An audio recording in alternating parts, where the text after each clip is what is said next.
شاعر آهنگساز رضا نیک‌پنجاه.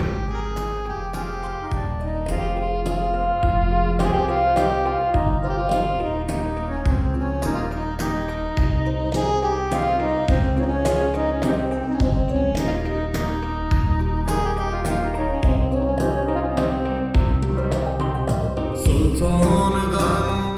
چشم و چراغم مادر، تنها گلی گلزار باغم مادر، بعد از خدا تنها امیدم مادر، من با دعایت رو سفیدم مادر، مادر پرستار دلم ای روشنی بخشو چراغ منزلم، مادر پرستار دلم ای روشنی بخشو چراغ منزلم.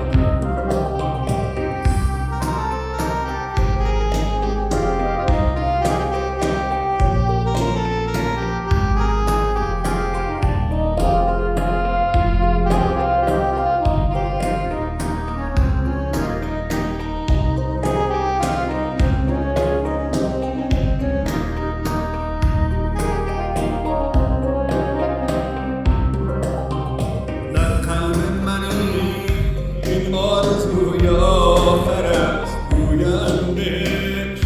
در زیر پای مادر است، بیگای من قدر تو رو نشناختم، من را ببخش تنها به خود پرداختم، مادر پرستار دلم ای روشنی بخشو چراغ منزلم، مادر پرستار دلم ای روشنی بخشو چراغ منزلم.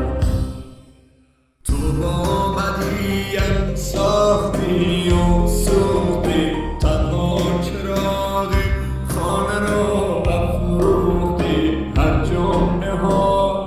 چشمت به خواب جاده ها، شاید بیاید اما یجیب جاده ها، مادر پرستار دلم ای روشنی بخشو چراغ منزلم، مادر پرستار دلم ای روشنی بخشو چراغ منزلم. کسی که تا همیشه پای من سوخت، چراغ خانه سرد من افروخت، شبی که سر به بالین تبم من، شبی که سر به بالین تبم من، زمین و آسمان یک جا به هم دوخت، زمین و آسمان. مادر تویی یارو ندارم مادر، بعد از تو من دیگر چه دارم مادر، ای گریه‌ات پشت و پناهم مادر، من با دعایت رو به راهم مادر، مادر پرستار دلم ای روشنی بخشو چراغ منزلم، مادر پرستار دلم ای روشنی بخشو چراغ منزلم. سلطان غم چشم و چراغم مادر، تنها گلی گلزار باغم مادر، بعد از خدا تنها امیدم